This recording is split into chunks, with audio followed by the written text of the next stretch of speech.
Hi, friends. Welcome back to the Life with Loverly podcast. Today's episode is so special. I'm sitting down with the incredible Liliana Vazquez, TV host, style expert, storyteller, and total powerhouse. From growing up in Fort Worth as a first generation Latina to walking away from a six-figure job to chase a fashion dream in New York, Liliana's story is all about grit, vision, and learning how to own your voice and your worth. We talk about how she shifted from the Today Show to E! News, the moment she knew it was time to pivot out of television, and what building a brand looks like to her now. It's honest, bold, and full of heart, and I cannot wait for you to hear it. Here's my conversation with Liliana Vazquez.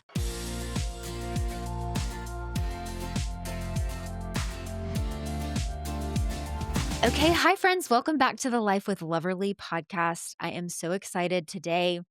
I am interviewing Liliana Vazquez, and I am just really excited for our conversation that we're about to have. I've been following you on Instagram for a while and love just the styling videos that you do. And I'm just excited to hear a little bit more about your backstory. And I think our listeners are going to absolutely love our conversation. So, welcome to the show. Thank you for having me. I have to say, I'm also such a fan of yours. I'm a little bit late to the influencer lifestyle, and you were one of those immediate follows. And I was like, Thank this is you. somebody that really understands how to build a community and how Yeah. to really share authentically. So thank you so much for having me. I'm Yeah. honored to be here. Well, thank you. Okay, so you grew up in Fort Worth and English was your second language. What were Yes. those early years like for you?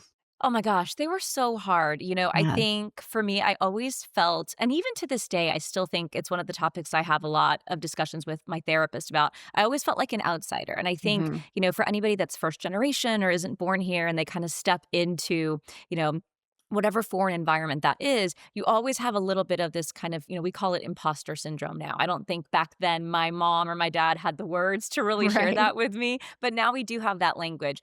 And so it was really hard. My family was different. We listened to different music. We ate different food. We spoke a different language at home. And I was growing up in Fort Worth, Texas, like right smack in the middle of Right. Texas. It's a pretty conservative state. And while there was a huge Latino community, I wasn't necessarily part of that community because for me, I went to a private school in Fort Worth. And the reason I went to that school is because my mom immediately knew that for her, something she wished she had had more opportunity with was education. And so she just immediately off the bat, the second she had me, always says, I knew that regardless of what I did, I would make sure that you had the best education. It didn't matter what I had to do. I knew that I was going to give that to you. So I was a little bit of a fish out of water Yeah. entering, a really kind of high-end private school where the kids wore uniforms and everyone's parents drove Benzes and, BMWs, and here we were in, like, our Subaru. But I think it really toughened me up in a way that I'm really grateful for now as Yeah. an adult. Yeah. Well, your mom sounds incredible that she, had this desire and dream for Yeah. you. What did she teach you about education and what did she sacrifice to help you kind of dream bigger? Oh my gosh, everything. I Yeah. mean, obviously, so much of my success today is really deeply rooted, not just in her, but I think in also my grandmother, who's, Mhm. sadly no longer here. But I come from a long line of really hardworking, tenacious women at a time when, women weren't really valued for that quality. That was a Yeah. time where that was maybe looked down upon or looked at as a challenge. And, I think about my grandmother. She was this tiny person, she was like 4'11", and she had 9 kids and moved to the United States from Mexico. And my grandfather ultimately decided that the US wasn't the place for him. He moved back, and she said, I'm not going back because this is where I want my family to have their future.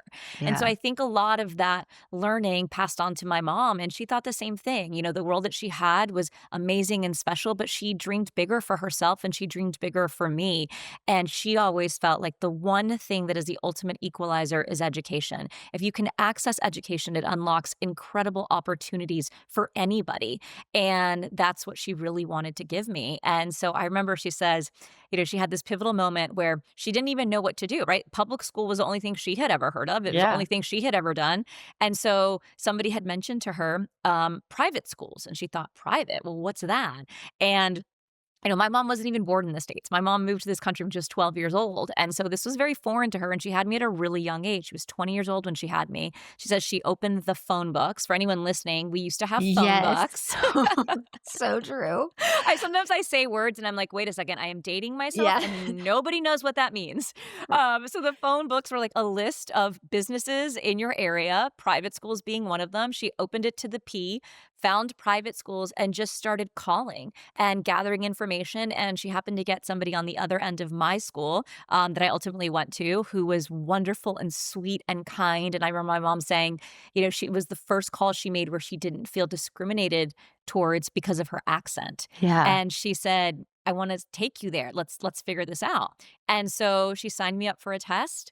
We got in. I remember her saying my dad was like, "How much is this school?" And Yeah. she's like, "It does not matter. She's smart enough and she needs to go there." And my mom was the driving force between me going to Fort Worth Country Day and also the driving force between figuring it out, right? Like, I was Yeah. on financial aid my entire schooling from 3rd grade was when I started there until I graduated. Yeah. But I mean, such like a leap of faith for her and Huge. just like a desire to like she wanted so much more for you. And I think as like a mom, I know you're a mom, just like you just have that instinct Mhm. sometimes where it's like we will do whatever it takes to get what we need for our kids. Absolutely, Um, and I think so much of that sometimes you're like, "Well, I don't know how I'm gonna do it. Does that mean I can't?" And I always tell people like, a plan is an accessory, right? Like yeah. your gut and your instincts are what really matter the most in those situations. And my mom just had those instincts. She grew up Yeah. on the other side of town from where I went to school. And when she was a little girl, she says she would kind of look out and see these really big twinkling lights. And that was Mhm. downtown Fort Worth. Now, if you are from Fort Worth, you know that back then it was not big twinkling lights, but that's how my mom remembers it, right? Yeah. That's such just a visceral memory for her. And even when I grew up, I was like, "Mom, those lights aren't that big. Like, it's not a huge Right. downtown." And she said it was enough. And she was like, "I wanna get to those lights. And if I can't get to those lights, I want her to be able to live in those Yeah. lights." That's really special. Okay, so talk to me about the influence that your uncle had on you after college. Yeah. So I graduated from Country Day and I ended up getting a full academic scholarship to George Washington University, It's where awesome. I pursued a business degree because I think, like a lot of first generation college attendees in their family, you kind of do the safe thing. Mhm. And I felt like if I had a business degree, I would always have a job, right? Same thing. I could be an accountant, I could do anything. And so I kind of had that degree because I wanted to do that for my mom. But that's not really where my passions lied. And while I was at GW, I wrote for the newspaper. I launched a radio station there. I did every extracurricular you could imagine that had nothing to do with a business degree Right? because I wanted to take advantage of everything that was there.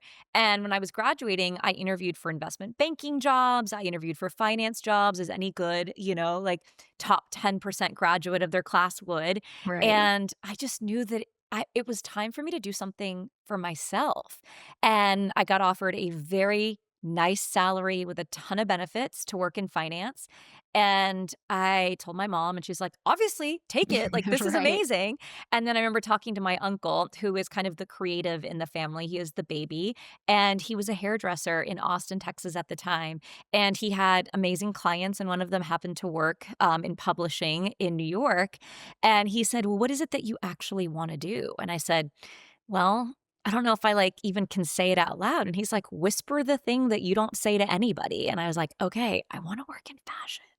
And I said it like that because I wasn't raised in a way where you could pursue something that felt like a passion. Like work Yeah. was like roll up your sleeves, head down, like 9 to 5 or 9 to 9, whatever it was. It wasn't about pursuing something that brought you joy and happiness. It was about doing a job. Right. And so I didn't know that I could even want or desire those things.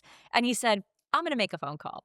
And my uncle's the reason I ended up working in fashion. He had a amazing connection in publishing and I interviewed and I ended up getting my first job in fashion, which was as an assistant at W Magazine. Man. And I have to say, I turned down like I think it was 2002. I graduated in 2002. So I think I turned down like $150,000 in 2002 Yeah. to take what effectively was a minimum wage job, minimum wage job that was about 27,000 a year to be an assistant at a fashion magazine. My poor mother had a heart attack. Like, Right. she could not believe what I had done.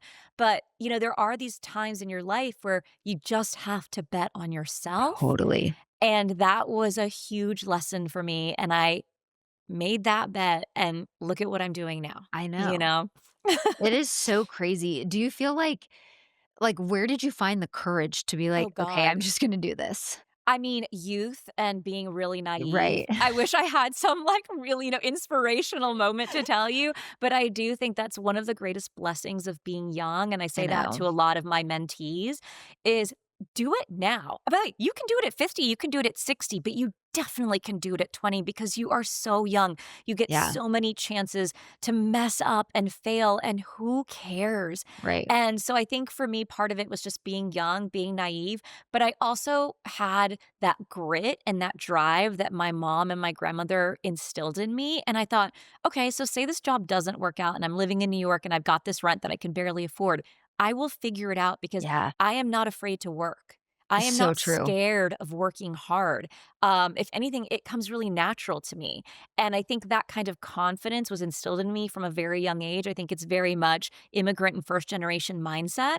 And so here I was living in New York on a $27,000 a year job in an apartment that I could not afford. Right. And I was like, I'm gonna figure it out. And I did. I didn't Yeah, just figure it out. I thrived in New York. It's at the core of who I am. It's the reason I was able to succeed. And the reason that I think I am so successful in what I do now is because I was a baby in New York and I came of age there. yeah. It's so like, so many of the things you said, I'm just sitting over here being like, "Yes, yes, yes," like, say that louder because it's so true. Some of those, like, really strong core values of just, like, how you were raised, it's like you said, that grit, like, figuring it out and just Mhm. betting on yourself. Yeah. Sometimes, like, that's really what it takes to take a huge leap is, like, making that bet Yeah. and And, not being afraid. exactly, and I heard somebody say earlier this week, they were talking about, their kids and how hard it is to parent because you don't want your kids to have negative feelings or negative experiences in life, right? Like, if they're being bullied in school Mhm. and, it's not our job and you can't protect your kids from those external sources, of discomfort. What you Yeah, can do is make a really safe space for them to come to you. And I think I always knew in my heart that I would have a really soft landing because if I had to go home, I'd land at home with my mom and my right. brother and my family. And I think that's also really important too, that the security and safety that my mom created for us was So something that true. I knew I had in the back of my mind. And, now as a mom, I'm always like, oh, like if something bad happens at school, I'm like, I'm so angry. But then I'm like, I can't control that, right? Like I Yeah. can't control how the world responds to him. And it would be exhausting to try. But what I can do is create the safest space for him to come home to. Yeah. No, that's great parenting advice too. Yeah.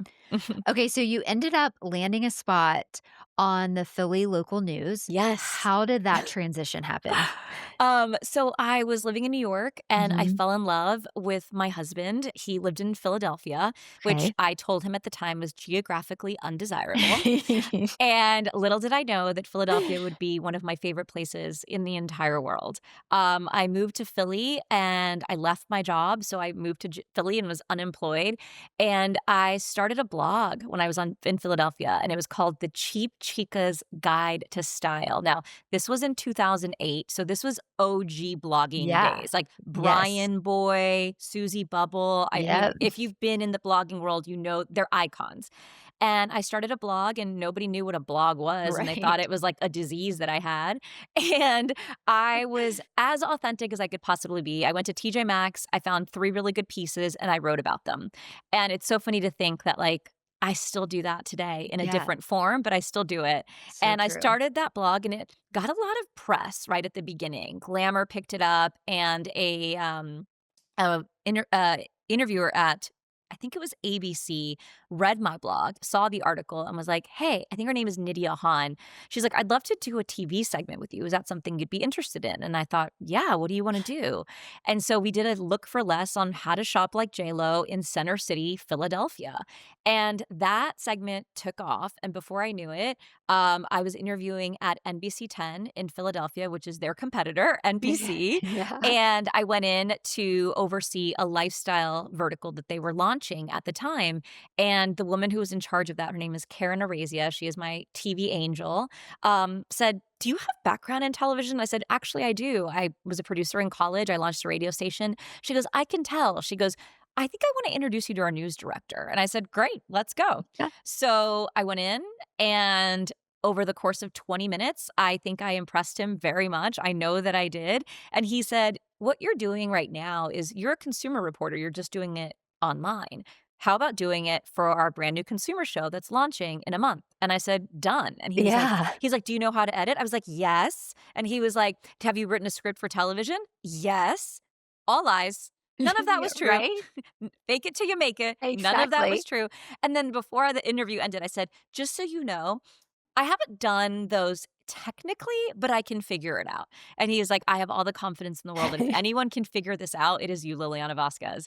And I said, great. And I landed a job in the top 5 market in the country as a Wow. reporter with 0 TV news experience. That's Um, amazing.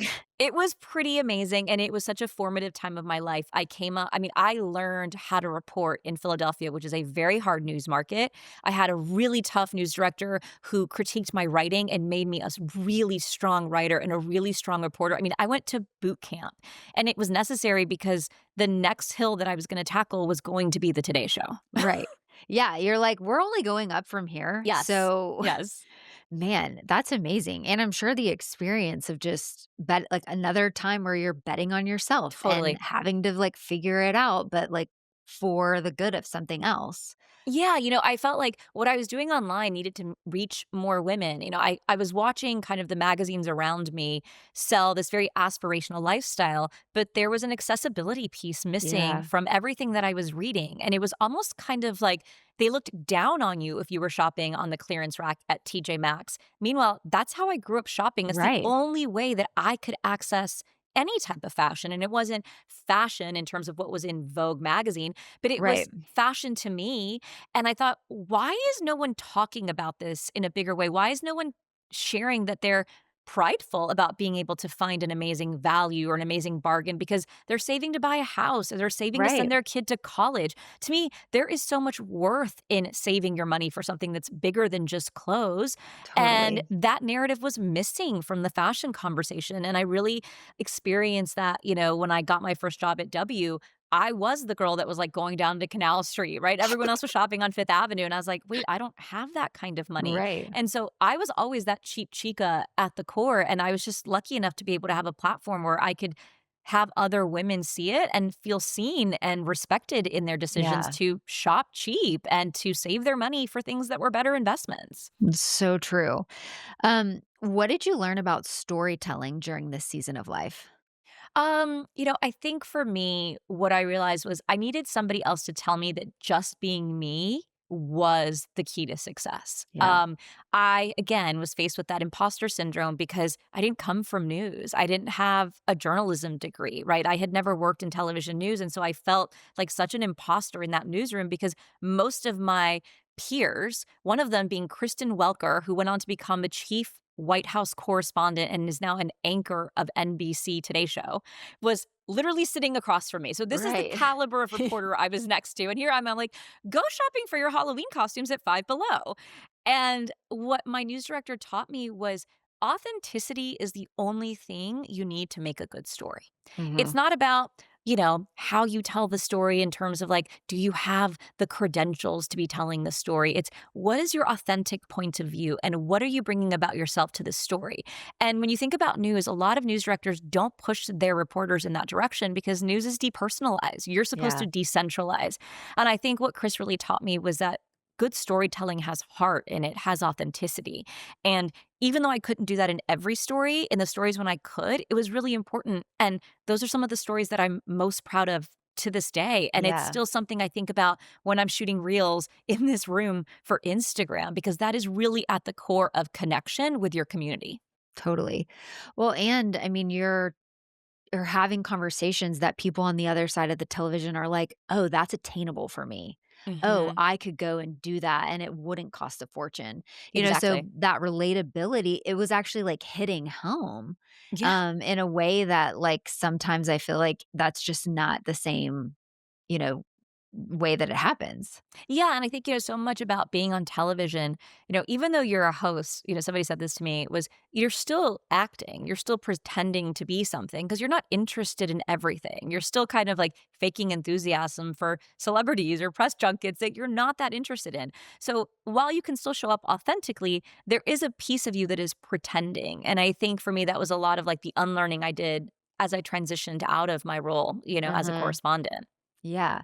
Okay, so then how did that role take you to the Today Show, Access Yeah. Hollywood, Oh my just gosh. so amazing.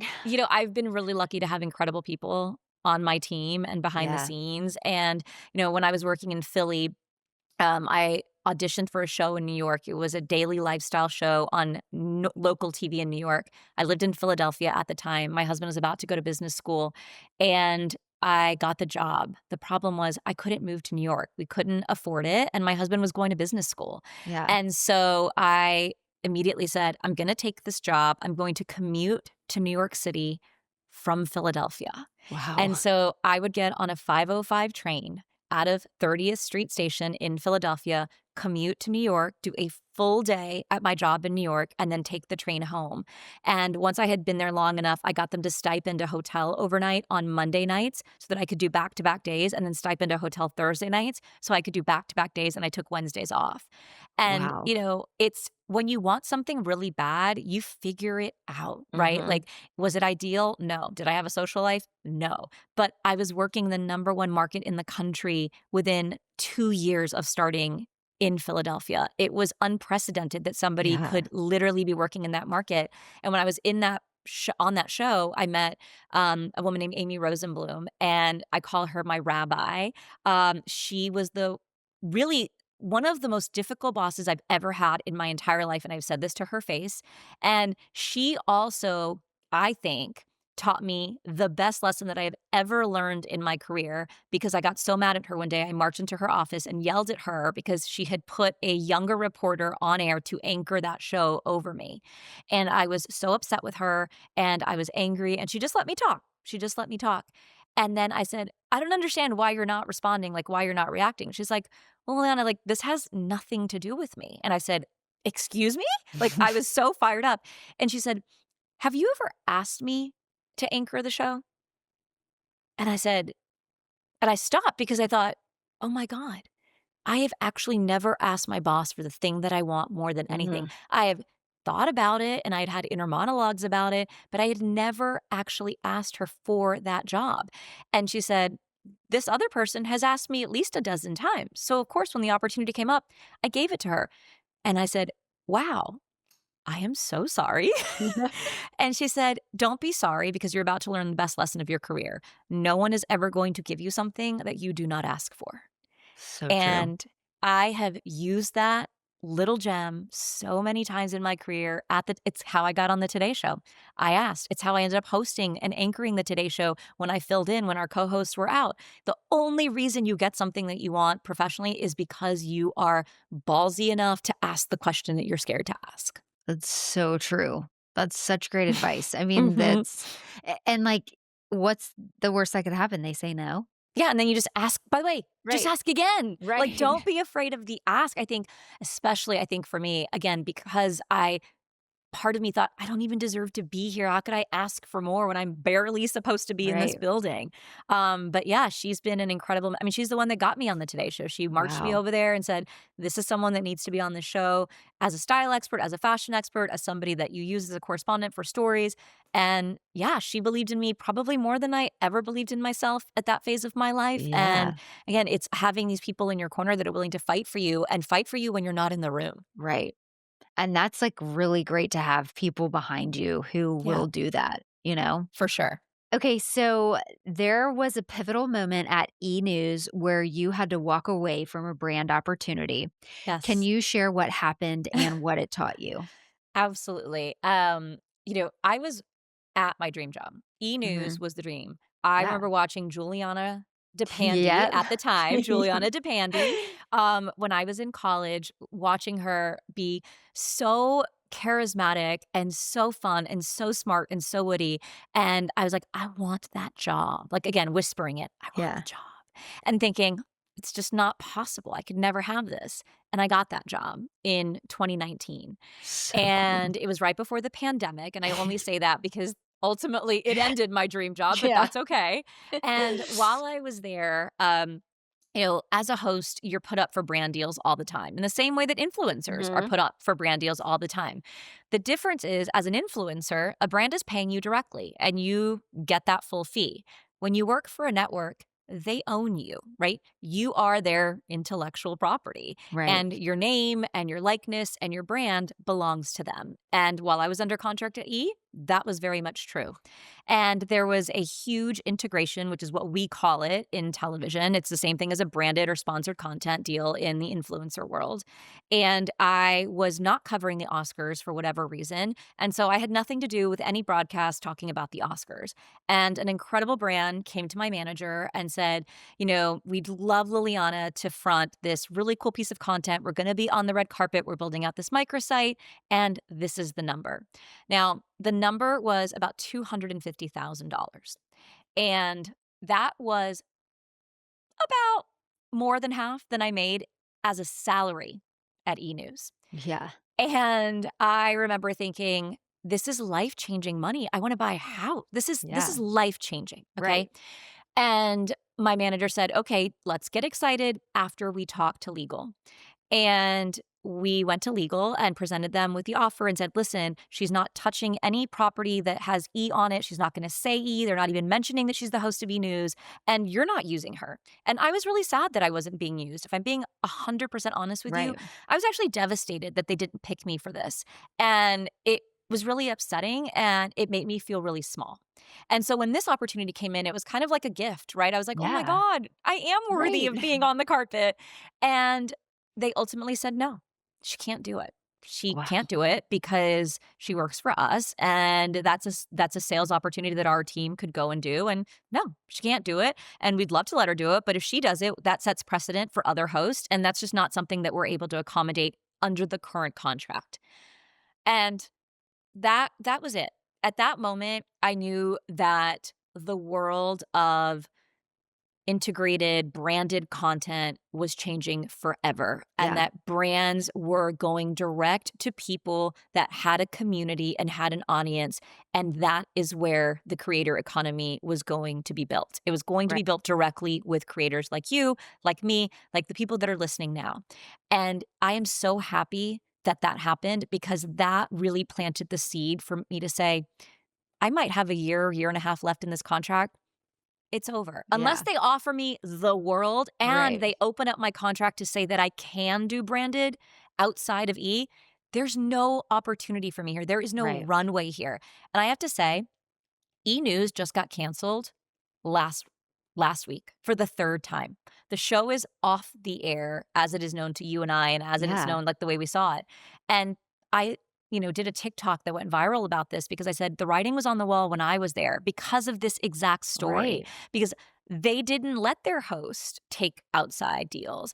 And so that's when I knew how big the creator economy Mhm. was and what the potential was for the influencer space. And I was like, let me figure it Yeah. out. Let me figure out how I do this, because I had community. I had a community Right. that I had already built. So how do I speak to them more? How do I make it Right. bigger? And that's the moment where I thought, you know what? Like, this is where I want to be now. And how do I work to do that? Right. Another leap of faith Yeah. opportunity that really was, like, probably one of the best moves, especially if, like, for your career now.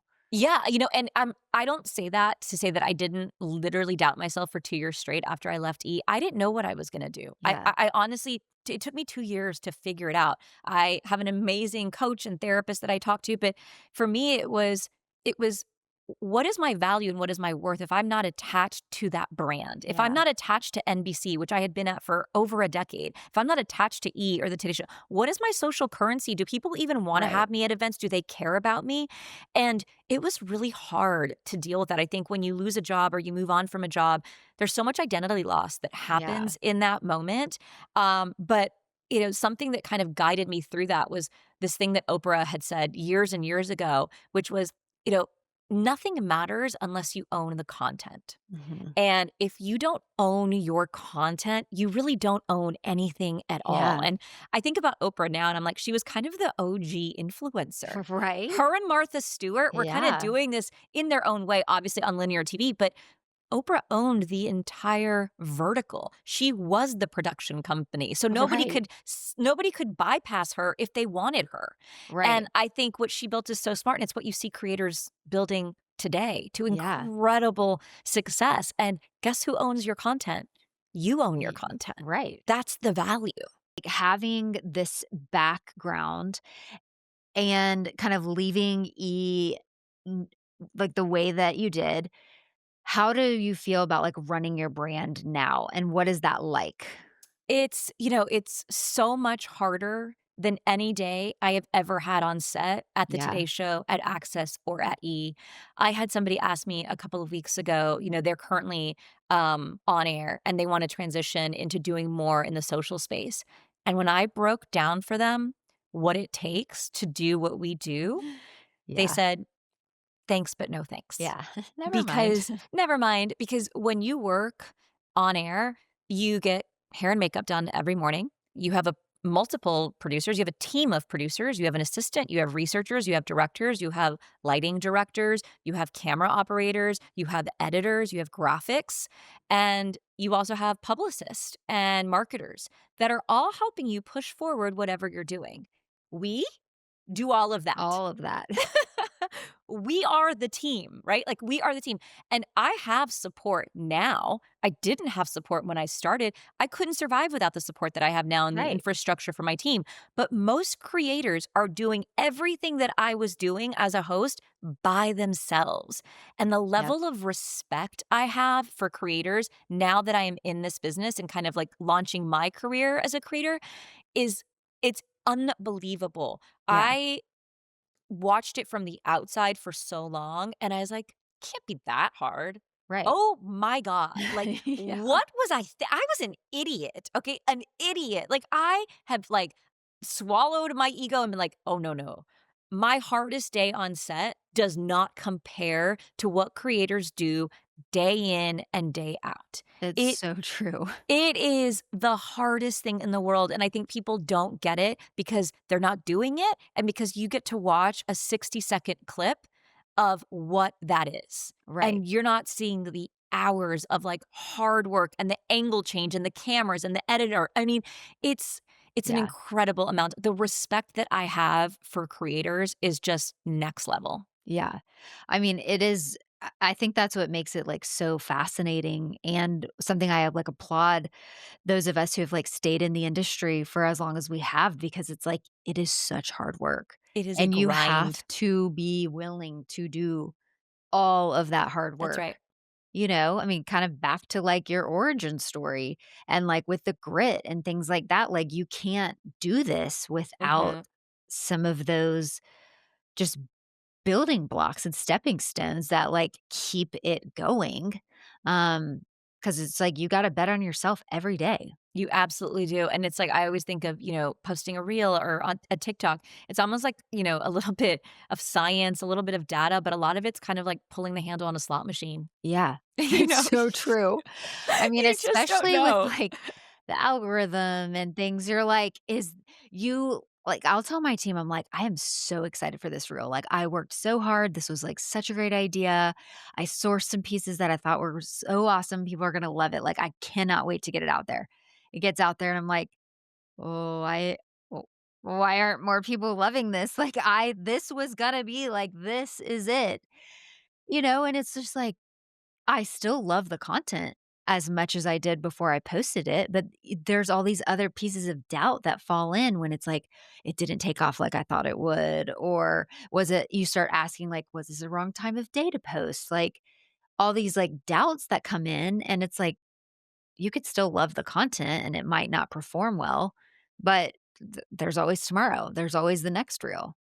Wait, can I ask you a question as somebody who's newer to this business? Yeah. When that happens, how do you kind of work your way back to the confident woman that I see come across on all of your reels? Because I think given your community and the size of your brand and your business and everything that you're doing, it's amazing to me, and it's so relatable, and I thank you so much for sharing that, that you actually still are running through the same questions I ask myself as someone who's kind of like a year and a half, 2 years into this.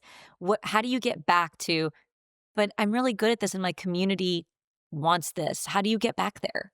So, it's so funny because one of the girls on my team, I feel like every 6 weeks, I, like, hit this block again, and she's always like, "Okay, remember we, like, talked about this 6 weeks ago?" But, I mean, I will really have to, like, kind of stop what I'm doing and just be like, "Why am I doing this?" Number 1. Like, take my mind back to the basics is what I always, like, Love call that. this process. And I go back and I'm like, "Okay, stop everything. If I were to not be making any money doing this, would I still be happy to share those outfits that I selected for that reel?" If the answer is yes, okay, great. Like, then you are super passionate about that, and, like, it was not something you could control. And there's a lot of things about this job that, like, we cannot control. We can control the content, we can take the feedback that people say, "Hey, we wanna see, like, more of this type of outfit." Okay, great, I can work on sourcing and producing that for you. But have to take it back to, like, if this was not my job, like, would I still be passionate about it? And with that being said, it is my job, it is my career, it's several other people's career, you know, and it's just a piece of content, and it Mhm. just for some reason today didn't work well, but I'm proud of it. I Yeah. really enjoyed it. I know somebody out there liked it, I mean, it got some views, it made money, like, those are all really positive things that I want to happen to every piece of content. But not every piece of content is made to go viral, Right. Right. and that's okay because some and then a lot of times, like, 2 weeks later, that piece of content will start getting more views, Mhm. and I'm like, "Man, I wish I could've told myself, like, hey, you're 2 weeks ahead, you're gonna not even care about that piece of content, you're gonna be like, on to the next," It's you so know? true. Yeah, and it's so funny that you say that because I always think about this and, when I talk to younger creators and they're like, "How'd you do it? What'd you do?" And I say, and to your point, not every piece of content is a growth value, right? Right. Every content has a different type of purpose in your programming. Totally. And, I come from TV, so I come from programming and I understand how our programming team works and our programming execs and what each piece does, right? Like Yeah, there's a reason that Netflix puts, a reality show next to a docu-series, next to like a big glossy show. And that's because each of those properties is attracting a different type of metric or goal for them. for And I sure. think same thing with creators, right? Like sometimes I just do it because I want to do it. Sometimes, Yeah, like I posted a funny, I thought was cute video of my son like trying to rock climb. It did terrible. I laughed so hard. I still laugh so hard at that video and it yeah, brings me so much joy. So that's like a me. That's all me. Then there's totally. pieces of content that I see as like, okay, this is to go out and attract eyes, right? Mhm. This is something that's going to attract new followers. Then there's pieces that are going to convert, right? Whether it's for a brand or for your own affiliates, right? You're going to convert on this piece because you're sharing the best white t-shirts and that's something Right. everybody wants to watch. And then there's also content that you just do for your core community where you're like, Totally. you guys, this one's just for you. And so your evaluation of the success of each of those pieces has to hit that lens, right? Like, Mhm. what lens did I have on this? What is the goal of this piece of content? Because the goal can't all be, I just want more followers, Right, right. right? And sometimes I feel like the pieces of content that are really, like, just for me, or that I'm like, "Oh, I love this so much," Yeah. I wanna tell like, sometimes that's not what does the best, Yeah. but I can't let that stop me from sharing, like, those random little pieces of me because that's telling a bigger story Yes. that, maybe somebody who follows me for one reel and then they're scrolling my profile, they're like, "Oh, I didn't realize that about her." Like, that's a connection that we share that I didn't know, but that's part of the story that they're going to eventually hear. But it is very hard when you're in the moment to have all of those thoughts of like, "Okay, it's gonna be okay." You know? Yeah. You just want it all to do well. Right. Um, and that's definitely something I feel like I no matter what size like you are on your followers or where you are in your growth, like that's something that people struggle with at all levels. I love hearing that. It's so reassuring to hear you say that because I definitely go through that too, where I'm like, "What is going Yeah. on?" But you're right, I think it's really having that aerial view, right? That Yes. this is part of a bigger story, this is a piece of a puzzle, this isn't just Yeah. one take with me, because you're not gonna know someone after one video. And Totally. then also just understanding that every piece of content you put out there is a type of programming, and they don't all have to be the same. Totally. Yeah. So with the content that you're producing on your Mhm. page now, what would you say is your favorite type of content to make? Probably the ones that people hate the most and the ones that they like when I post them, they're like, "Oh, I can breathe now. I made it through the this, not this without being on the not this." Yeah.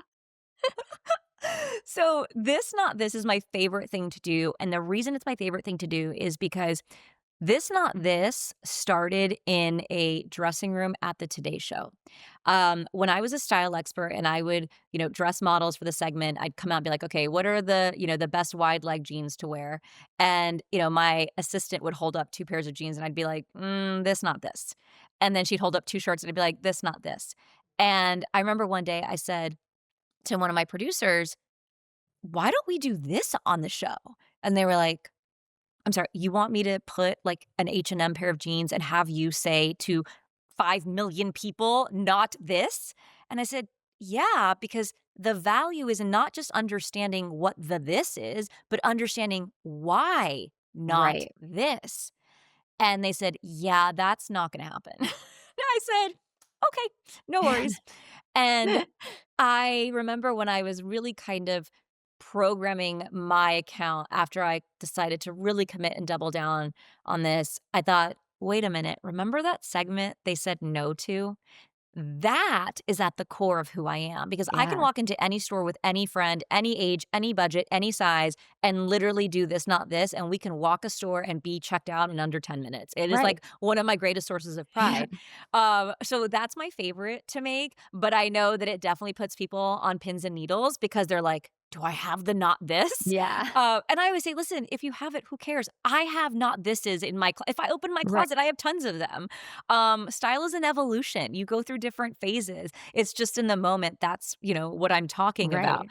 But those are my favorite. They're fun, they're easy to make, and I think it brings me a lot of joy because I Yeah. think they help a lot of people, and people don't have, like, an hour to, like, watch my YouTube video. Not that I have a YouTube, but if I had one, Right. and this is a great way to, like, take 3 things away from what I'm teaching you, and that's one thing I have learned in TV is, how to be succinct. Yeah. I would have, 120 seconds live on air on the Today Show to show 6 different pairs of jeans.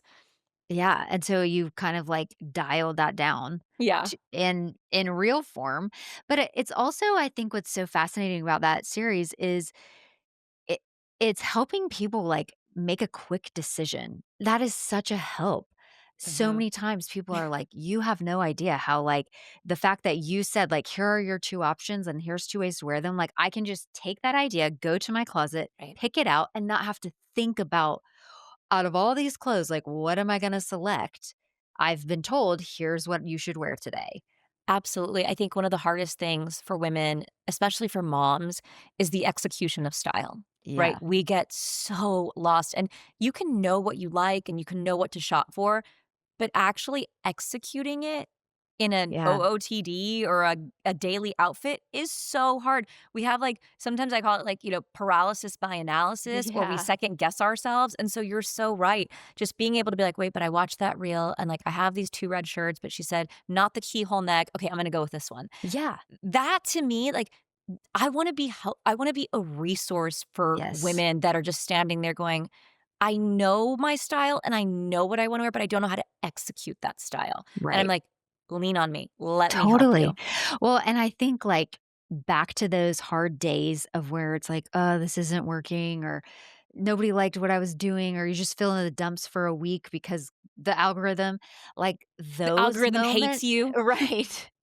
Those moments, knowing that, like, a simple video that you did helped somebody make that decision to feel, like, confident, like, then I'm like, "Okay, but that's all worth it." Like, that this is hard for me right now, but I'm gonna blow past this, like, I'm helping women feel confident getting dressed, helping them make decisions on style, and I think, like, so many times, I even find myself just, like, forgetting how important that is in this industry and that, like, we really are helping people get dressed every day. So, running a business, being a mom, being a wife, like, how do you have any tips on just, like, how you do it all?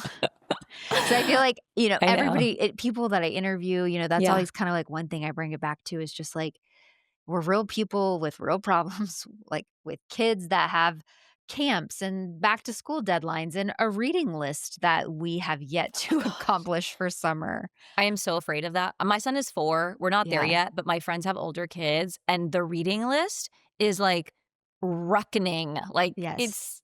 it's Like, it is crazy. crunch time right now. Yeah, I Like know. This is hard. This is the hardest. This is the we're about to get to really hard. yeah.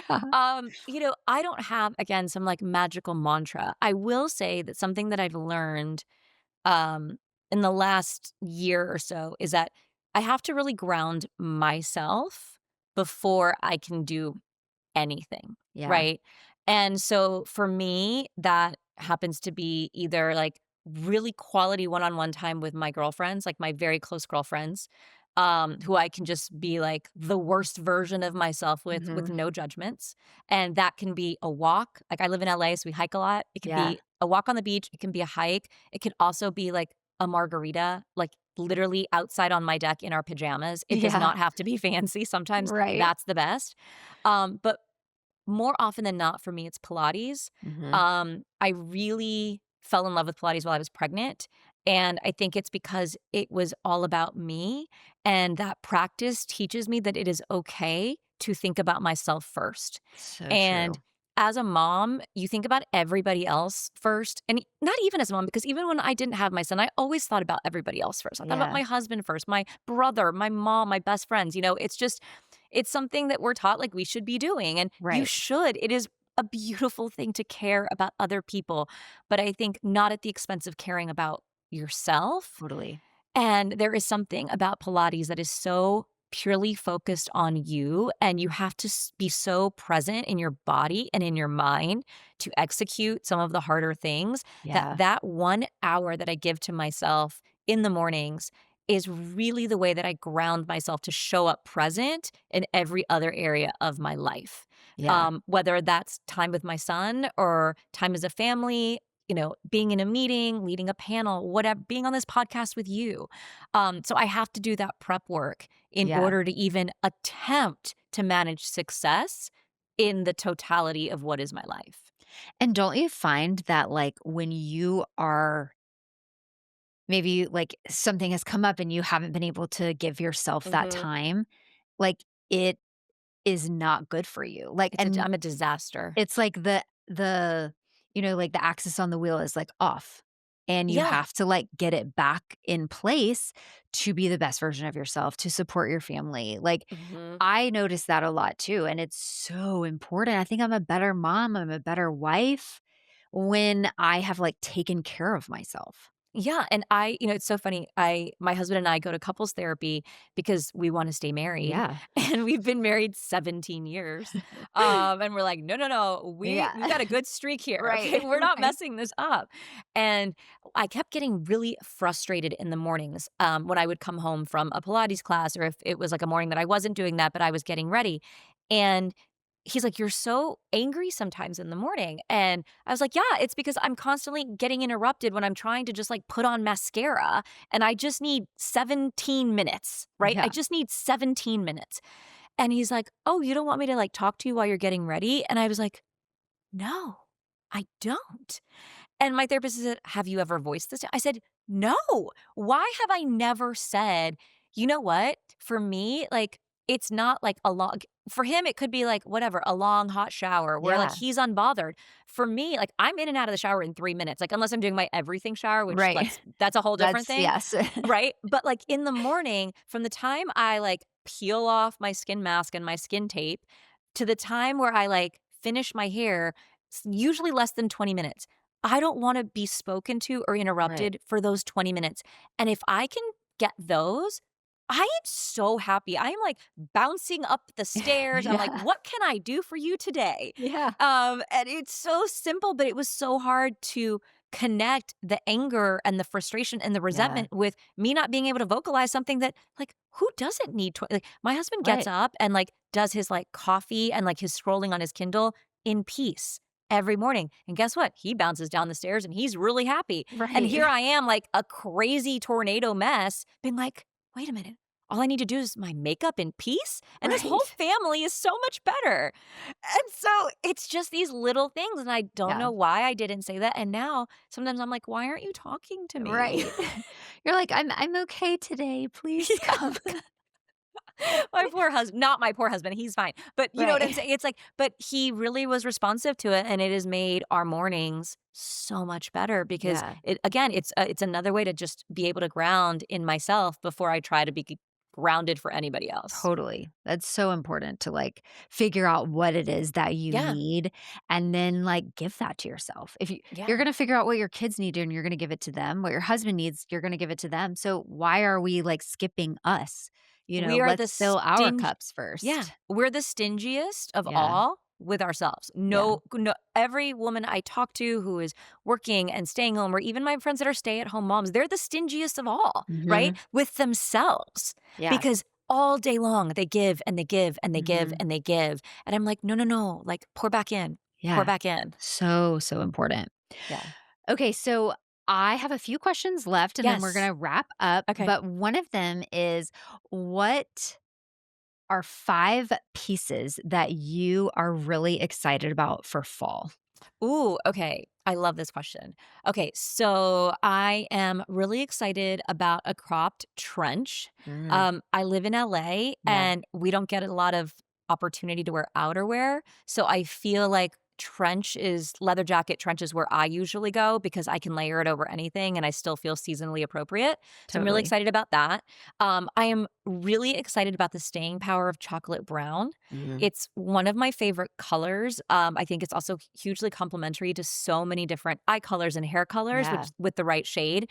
And I love mixing it with navy and black, which are two colors that are in my wardrobe.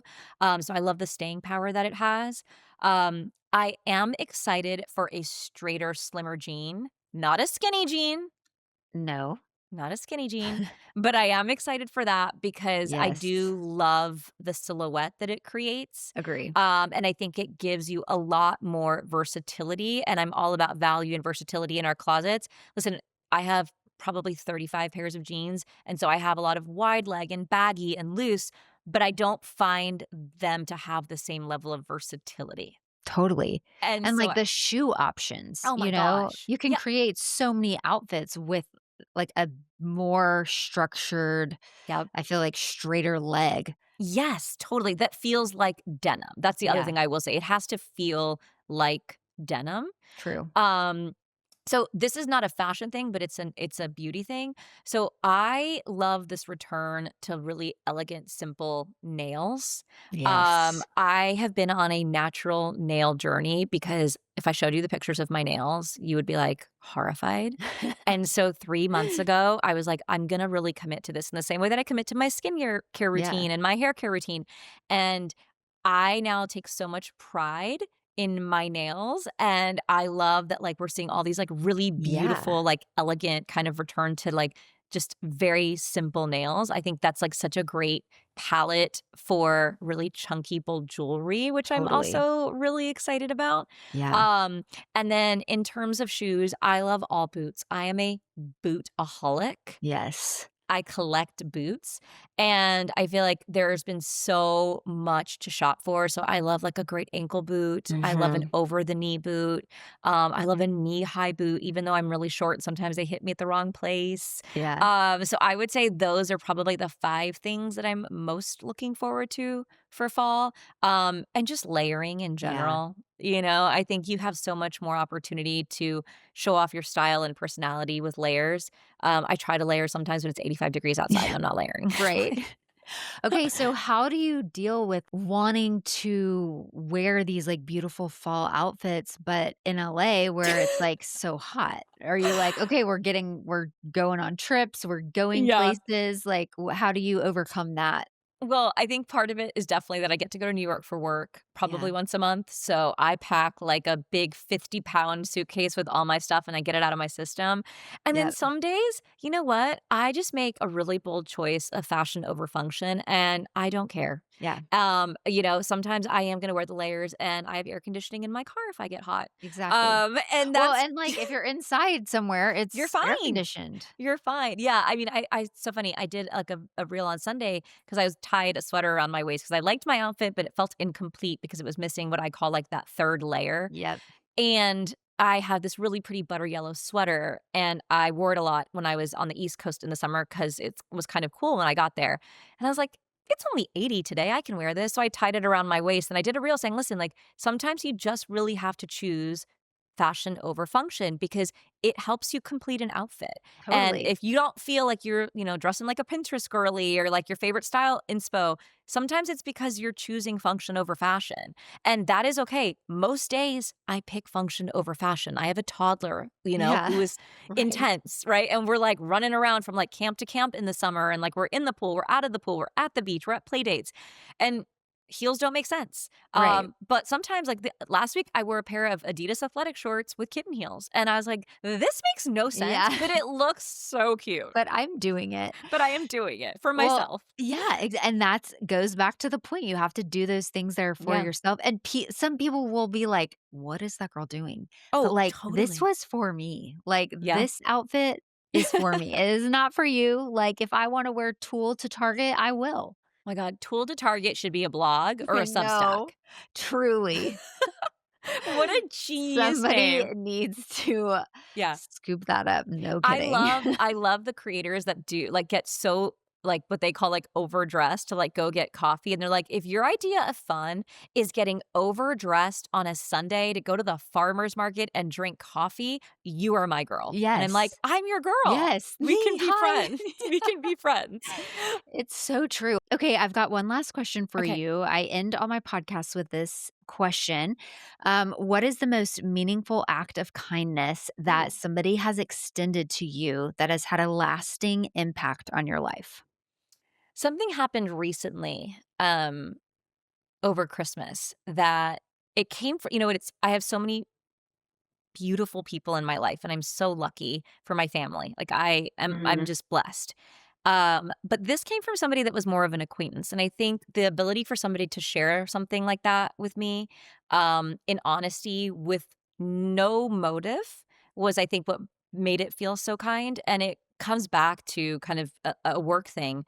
So, I know somebody that, I've known her probably for 15 years, but we're more acquaintances than anything, and she sits on a brand team that is responsible for a very large spend in the influencer space. And we have kind of grown up together. We're both Latina. She's Dominican. I'm Mexican. And something came across her desk, and it was a check that she was signing to me. And we had not spoken in, I don't know, probably 7 years on the phone. We're friends on Instagram and we're, social friends, but we're not friends like that. And she DM'd me and said, "Can I call you?" And I said, "Yeah, of course." And she said, "I'm going to have a really honest conversation with you as if you are my best friend or my sister, or somebody I care deeply about." And she said, "You are undervaluing yourself so much." And she goes, "And I don't just mean it because of the dollar amount on this check. I mean it in the way that you're going out into this space. I mean it in terms of the team that you have. And I want to help you see the value in who you are and what you are doing because it's important and it needs to be seen. And Wow. I said, wow. Yeah. Um, why? And she said, number one, I think you're a really good person. And I like to see good people succeed in this business because I've seen too many bad people succeed. Mhm. She said, and number two, she goes, I want to do it for our community. I am fiercely proud of being Latina, and she is too. And I think when you have power and influence in this space like she does, she wants to create inroads for people like me, right? Yeah, Who are fiercely proud of who they are and where they come from. Because if I can do it, that means somebody else can do it. totally. And she's like, that's why I'm doing it. And she has literally helped me re strategize and rebuild my entire business from the ground up since December Wow. That's and such a gift. beyond. Yeah. And I don't know anybody and I don't know anyone that would do that for anybody Right. else. And again, there's no gain for her. Right. 0. She just is one of those people that has the kindest, warmest heart and wants to help good people. Yeah. And she has been instrumental in what I have done in the last year.